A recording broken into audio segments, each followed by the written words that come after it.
Hello friends, today I'm gonna to talk about the timeline of history of English literature because it is the most important and significant part of the English literature क्योंकि बहुत सारे ऐसे students हैं जिन्हें नहीं पता होता है। उन्होंने बहुत सारी स्टडी कर ली होती है लेकिन उनको नहीं पता होता है। हम जानते हैं कि एज ऑफ सेंसिबिलिटी क्या होती है या फिर उन्हें नहीं मालूम होता है कि कैरोलिन एज को कैरोलिन एज क्यों कहते हैं, या फिर अगर पूछा जाए कि प्री रैफेलिट एज क्या है, एडवर्डियन एरा का टाइमलाइन क्या है, रेस्टोरेशन पीरियड को रेस्टोरेशन पीरियड क्यों कहा जाता है और कब से कब तक स्टार्ट होता है। अक्सर हम इन चीज़ों को नहीं जानते हैं, इन फैक्ट्स को नहीं जानते हैं और इंग्लिश में हम वही William Shakespeare, John Milton, Wordsworth और गाल्सवर्दी को पढ़ते पढ़ते ज़िंदगी बिता देते हैं और चीज़ें कंफर्म नहीं होती हैं। तो स्टूडेंट, बहुत ज़्यादा इम्पॉर्टेंट चीज़ ये है कि जैसे हिंदी में हम आदिकाल और अन्य हिंदी के काल पढ़ते हैं, उसी तरह से हमें इंग्लिश के भी कम से कम पीरियड्स तो लर्न होने ही चाहिए, क्योंकि अगर ये नहीं याद है तो फिर आपको इंग्लिश में क्या आता है। सबसे बड़ी चीज़ और बड़ा टॉपिक यही है। तो समय ना गंवाते हुए मैं चाहता हूँ कि मैं उसी टॉपिक पे बात करूं और आज हम डिस्कस करेंगे सिर्फ़ और सिर्फ इंग्लिश के पीरियड्स के विषय में और उससे जुड़े हुए कुछ एडिशनल फैक्ट के बारे में, जो कि हमारे एग्ज़ाम में बहुत ज़्यादा पूछा जाता है। और स्टूडेंट्स, मैं इन सभी चीज़ों को कराने के बाद, timeline of history of English literature complete करने के बाद, आप सभी लोगों को इससे जुड़े हुए 25 क्वेश्चंस भी कराएंगे, ताकि उस क्वेश्चन से आप अपने आप को ये समझ पाएँ कि हमको ये सारे पीरियड्स और उसके टाइमलाइन, समय, सब चीज़ याद हुआ कि नहीं हुआ।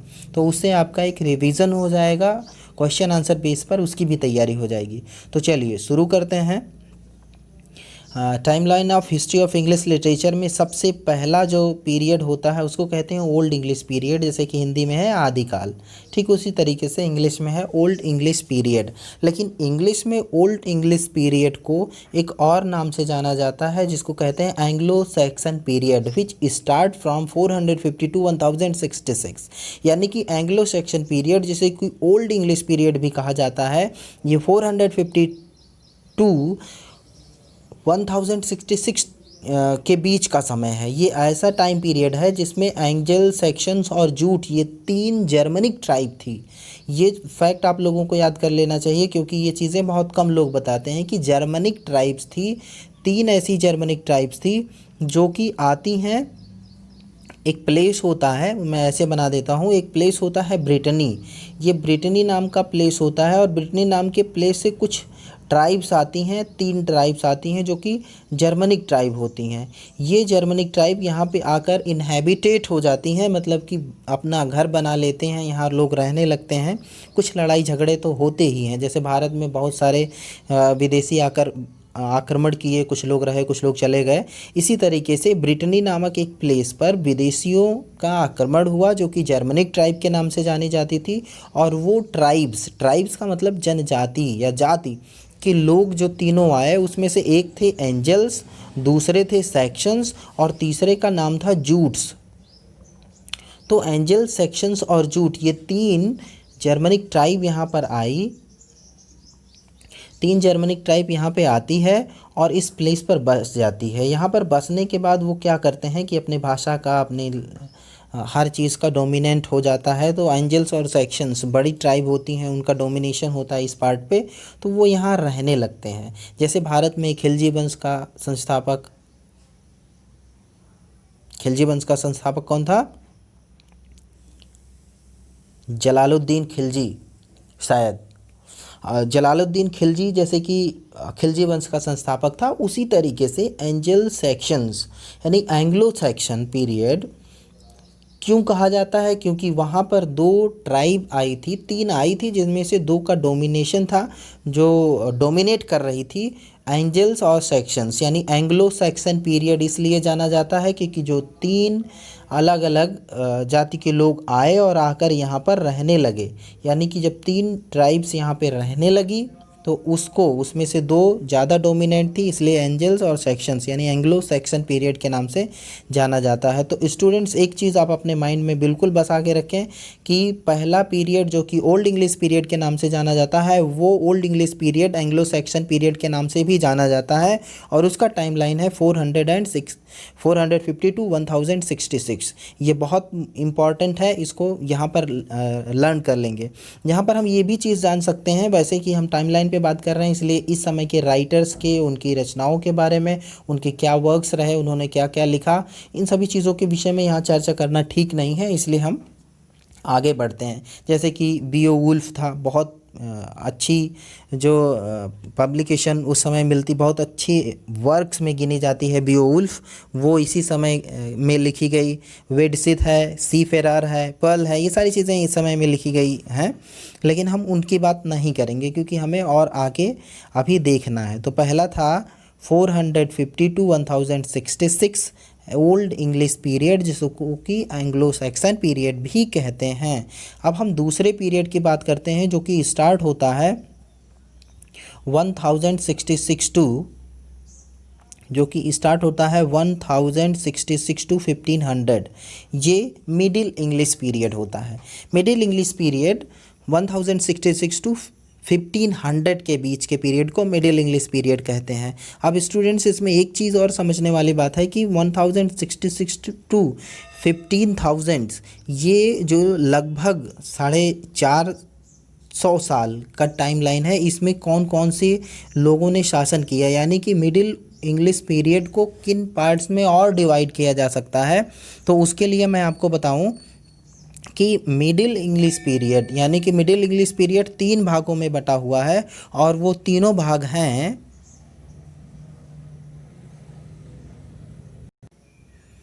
एंग्लो नॉर्मन पीरियड, जो कि 1066 से स्टार्ट होता है और 1350 तक चलता है। तो पहला 1066 टू 1350 जो कि एंग्लो नॉर्मन पीरियड के नाम से जाना जाता है। दूसरा age of Geoffrey Chaucer, father of English poetry इनको भी कहा जाता है, इन्हीं को कहा जाता है father of English poetry. 1350 to 1400 तक इनका टाइम लाइन है। और अगला है the revival of learning 1350 to 1500। ये तीनों के तीनों पीरियड जो हैं आप लोग जानते हैं कि 1066 टू 1500 के बीच का पीरियड है, टाइम लाइन है, और इसी को मिडिल इंग्लिश पीरियड कहा जाता है। यानी कि मिडिल इंग्लिश पीरियड में Anglo Norman, age of Geoffrey Chaucer और रिवाइवल ऑफ लर्निंग, ये तीनों पीरियड आते हैं। तीनों के हमें तीनों का टाइमलाइन हम लोगों को याद कर लेना चाहिए। पहला ओल्ड इंग्लिश पीरियड जो कि 450 टू 1066 चलता है, जिसे एंग्लो सेक्शन भी कहते हैं। दूसरा मिडिल इंग्लिश पीरियड जो कि 1066 टू 1500 के बीच का टाइम है, जिसको मिडिल इंग्लिश पीरियड में 3 ऐसे पीरियड्स होते हैं, Anglo Norman period, age of Geoffrey Chaucer और रिवाइवल ऑफ लर्निंग। ये 1066 में नॉर्मन एक और ट्राइब थी जो कि 1066 में वहीं ब्रिटनी नामक प्लेस पे वो भी आती है, और वो क्या करती है, एंजल्स और सेक्शन पर अटैक करती है और उनसे लड़ाई करती है। उसी लड़ाई के दौरान जो नॉर्मन होता है वो वहाँ की डोमिनेंट ट्राइब हो जाते हैं, इसीलिए ये अपने डायनेस्टी के हिसाब से, अपने पीरियड के हिसाब से वो अपने नाम से उस पीरियड का नाम रख लेते हैं। इसीलिए एंग्लो सेक्शन पीरियड बदलकर एंग्लो नॉर्मन पीरियड हो जाता है। तो ये तो आपके समझ में आ गया कि एंग्लो नॉर्मन पीरियड क्या हुआ। और एंग्लो नॉर्मन पीरियड के बाद जॉफरी चासर जो हिस्ट्री ऑफ इंग्लिश लिटरेचर के बहुत बड़े पोएट के नाम से जाने जाते हैं, वो उनका समय आता है, क्योंकि वो 1343 के आसपास उनका बर्थ होता है, उनका जन्म होता है। और उसके बाद जो है इस पीरियड को इंग्लिश लिटरेचर में इस पीरियड को 1350 टू 1400 के बीच के समय को एज ऑफ चासर के नाम से जाना जाता है। उसके बाद क्या होता है, एज ऑफ चासर के बाद एक और पीरियड आता है जिसको द रिवाइवल ऑफ लर्निंग कहा जाता है, कि यानी लोग अपने हक अधिकार के लिए जागरूक हो रहे थे। उनका क्या अधिकार है, उन्हें कैसे समाज में रहना चाहिए, कौन सा उनको दर्जा मिलना चाहिए, ये सारी चीज़ें जो हैं इन लोगों की समझ में आ रही थी धीरे धीरे। और वो एक रिवाइवल ऑफ लर्निंग था, ज्ञान यानी सीखने का, बहुत सारी अच्छी चीज़ें सीखने का एक टाइम पीरियड चल रहा था। फ़िलहाल हमें दूसरी चीज़ ना बात करके, जैसे कि हम टाइमलाइन पे ही फोकस कर रहे हैं तो इसलिए हम टाइमलाइन की बात करते हैं। तो पहला हम बात करते हैं 450 टू 1066 ओल्ड इंग्लिश पीरियड, दूसरा 1066 टू 1500 मिडिल इंग्लिश पीरियड, जिसमें कि Anglo Norman period, age of Geoffrey Chaucer और the revival of learning, 3 period आता है। उसके बाद आता है रिनेशां। रिनेशा का मतलब होता है पुनर्जागरण का, मतलब एक बार फिर से आप जागते हैं, आपके अंदर बौद्धिक जागृति आती है और नॉलेज आता है। ये टाइम पीरियड था, वही age of revival of learning और द रिनेशा पीरियड, ये दोनों मिलकर 1500 टू 60 के बीच में होता है। इसके बाद आता है 1558 टू 1603 तक एलिजाबेथेन एज आता है। एलिजाबेथेन वही एज है जिसको एज ऑफ शेक्सपियर भी कहा जाता है। ये बात याद रहे कि 1558 टू 1603, तो शेक्सपियर का जन्म कब हुआ था? 1564 के समय में। तो जो ये पीरियड है 1558 टू 1603 वो एलिजाबेथ के नाम से भी जाना जाता है। और इसी समय एक बहुत बड़े ड्रामाटिस्ट हुए थे जिनका नाम विलियम शेक्सपियर था। और विलियम शेक्सपियर जो कि 1564 से 1616 ईस्वी उनके जीवन का समय है। 1564 में वो पैदा हुए और 1611 ईस्वी में उनकी डेथ हुई। तो एक चीज़ ये समझते हैं कि विलियम शेक्सपियर के काल को एज ऑफ एलिजाबेथ कहा जाता है, जिसे एलिजाबेथियन एज भी कहते हैं।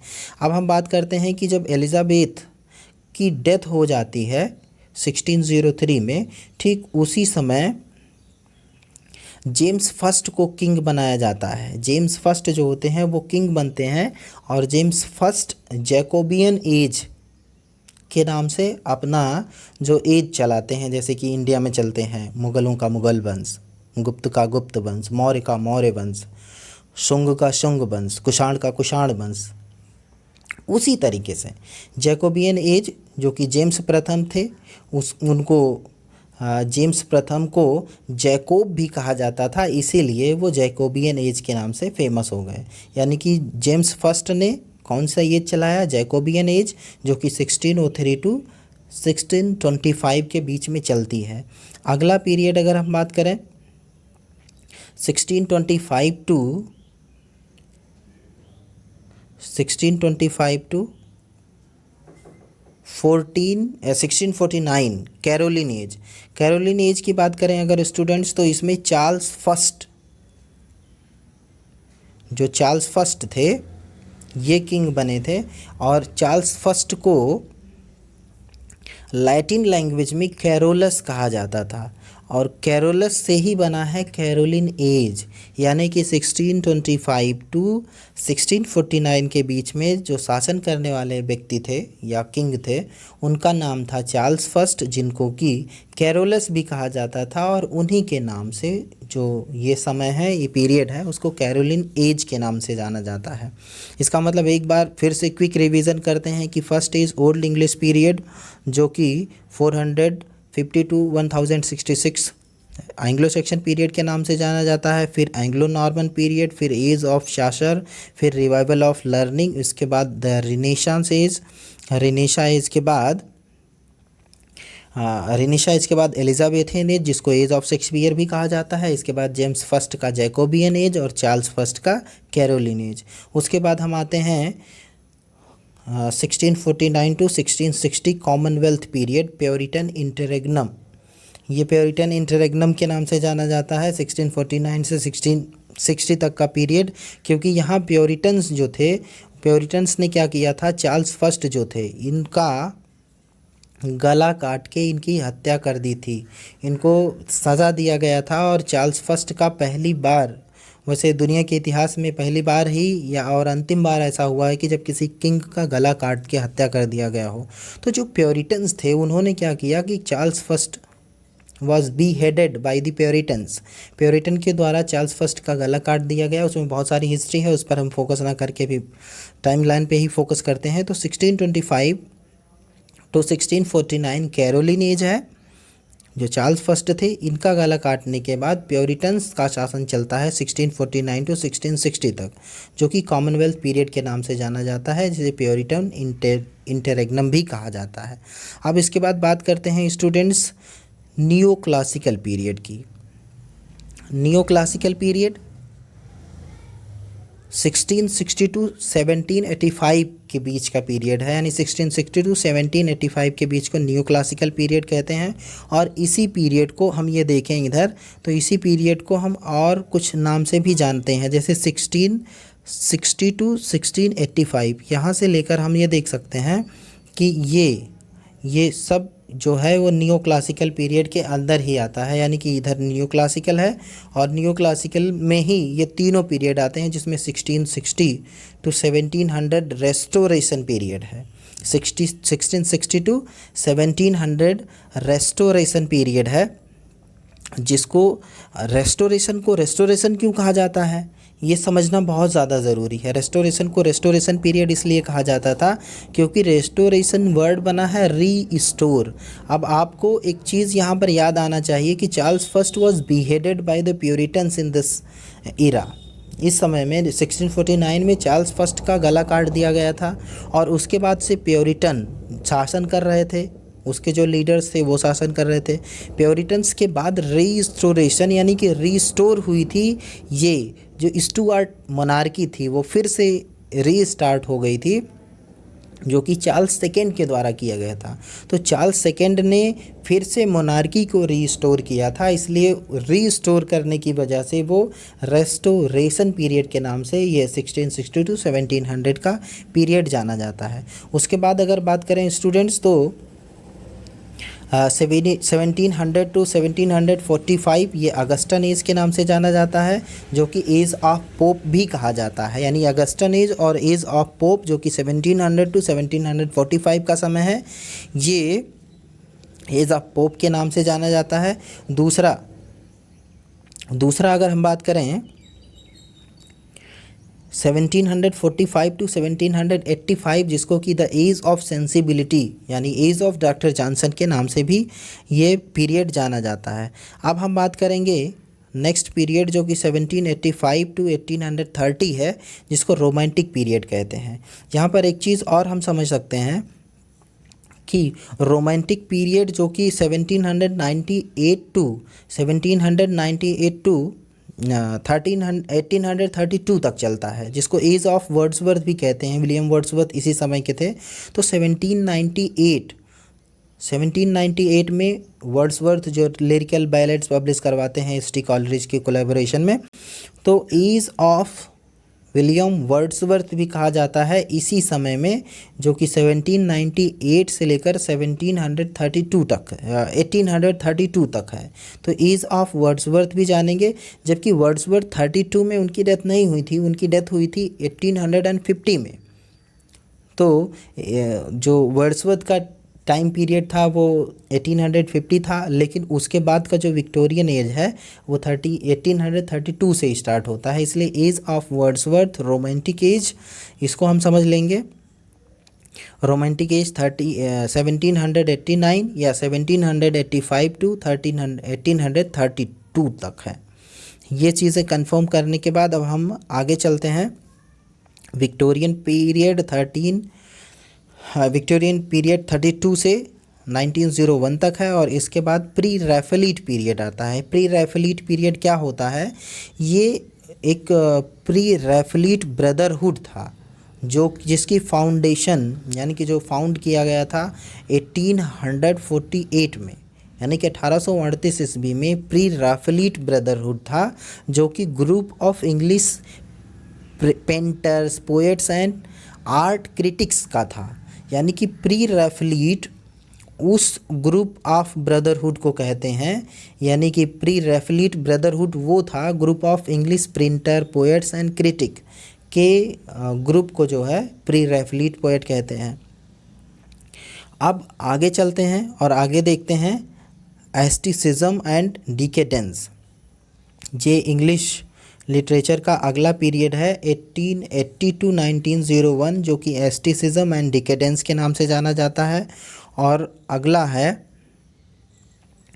अगला पीरियड है 1901 जो कि मॉडर्न पीरियड में आ जाता है। 1901 टू 1914 फर्स्ट वर्ल्ड वार का समय था, और फर्स्ट वर्ल्ड वार शुरू होने से पहले के टाइम में एडवर्डियन पीरियड इंग्लिश लिटरेचर में चलता है, जो कि 1901 टू 1914 तक होता है। और उसके बाद के पीरियड को कहते हैं दी जॉर्जियन पीरियड, जो कि 1910 टू 1936 तक चलता है। और उसके बाद जो कि 1994 टू 1945, ये थोड़ा सा इसमें मिस्टेक हुआ है।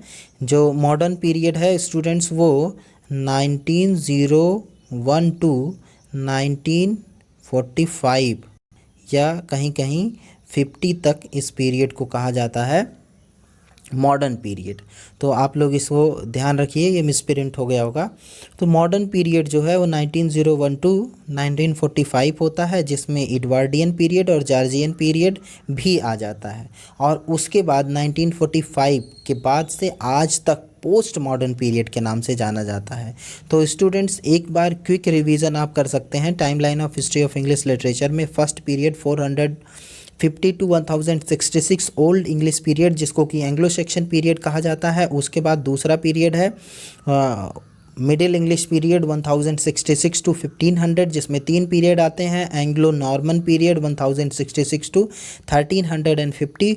दूसरा जो आता है एज ऑफ शासर, जो कि 1350 टू 1400 है। और तीसरा एज ऑफ रिवाइवल, यानी कि रिवाइवल ऑफ लर्निंग 1350 टू 1500 तक चलता है। उसके बाद students age of Elizabethan age, जिसको शेक्सपियरियन एज भी कहा जाता है, 1558 टू 1603 तक चलता है। और एलिजाबेथ की डेथ के बाद जेम्स फर्स्ट आते हैं, जो कि जैकोब होते हैं, और जैकोबियन एज से वो अपना शासन करते हैं, जो कि 1603 से, यानी कि Elizabethan age, Shakespearean age 1558 to 1603, Jacobean age 1603 to 1625। और उसके बाद Caroline age 1625 to 1649, Caroline age 1625 to 1649। और कैरोलिन एज के बाद कॉमनवेल्थ पीरियड, जो प्योरिटन का पीरियड था। इस पीरियड में जो है बिल्कुल दारू और गलत काम सब कुछ निषेध लगा दिया गया था, गुटखा सारी चीज़ें बैन थी, इसलिए ज़िंदगी बहुत नीरस हो गई थी। और उसके बाद कॉमनवेल्थ पीरियड 1649 टू 1660 के बाद न्यू क्लासिकल पीरियड आता है। न्यू क्लासिकल पीरियड 1660 टू 1785 तक होता है, जिसमें 3 पीरियड होते हैं। एक रेस्टोरेशन होता है, दूसरा अगस्टन एज होता है, तीसरा एज ऑफ जॉनसन होता है, जिसको कि द एज ऑफ सेंसिबिलिटी कहते हैं। Restoration period 1660 to 1700, Augustan age 1700 to 1745 और 1745 टू 1785 तक एज ऑफ सेंसिबिलिटी, जिसे कि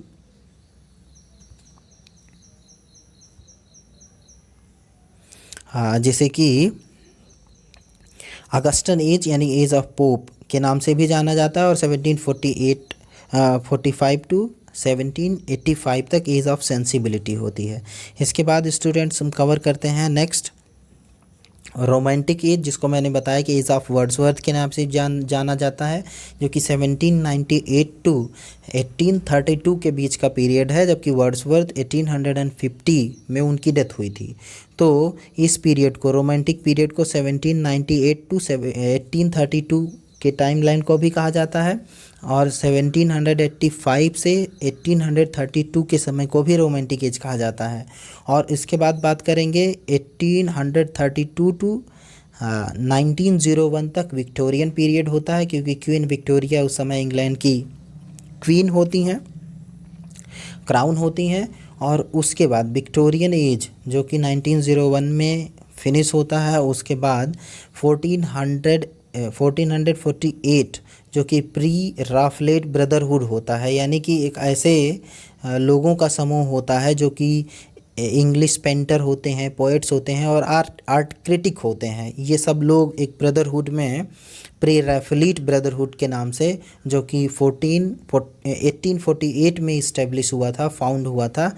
और ये अपना शासन या अपनी जो आर्ट ऑफ राइटिंग है उन्होंने लिखनी शुरू की थी, इसलिए प्री रैफलिट ब्रदरहुड के नाम से जाना जाता है। और 1848 में विलियम हॉलमैन हंट, जो कि फाउंडर थे, विलियम हॉलमैन हंट, उन्होंने फाउंड किया था इस प्री रैफलिट ब्रदरहुड को। चलिए आगे चलते हैं। 1880 टू 1901 एस्टिसिज्म एंड डिकेडेंस के नाम से जाना जाता है। और उसके बाद है 1901 टू 1914 एडवर्डियन पीरियड और 1910 टू 1936 जॉर्जियन पीरियड है।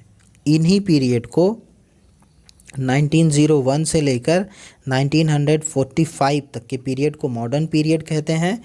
और उसके बाद 1945 के बाद से पोस्ट मॉडर्न पीरियड है, जो कि 1945 के बाद से ऑनवर्ड यानी आज तक के समय को कहा जाता है।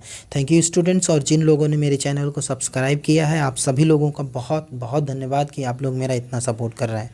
Thank you so much. मैं और भी वीडियोस अपलोड करने वाला हूँ इसी तरह की। अब राइटर्स कौन कौन से राइटर किस पीरियड में आते हैं, जैसे कि एडवर्डियन पीरियड में कौन से राइटर आते हैं, जॉर्जियन पीरियड में कौन से राइटर आते हैं, न्यू क्लासिकल में कौन आते हैं, अगस्टन एज में कौन सा आता है, कैरोलिन एज में कौन कौन से पोएट हुई है, बाइबल कब लिखी गई, जेम्स फर्स्ट ने कौन सा काम किया।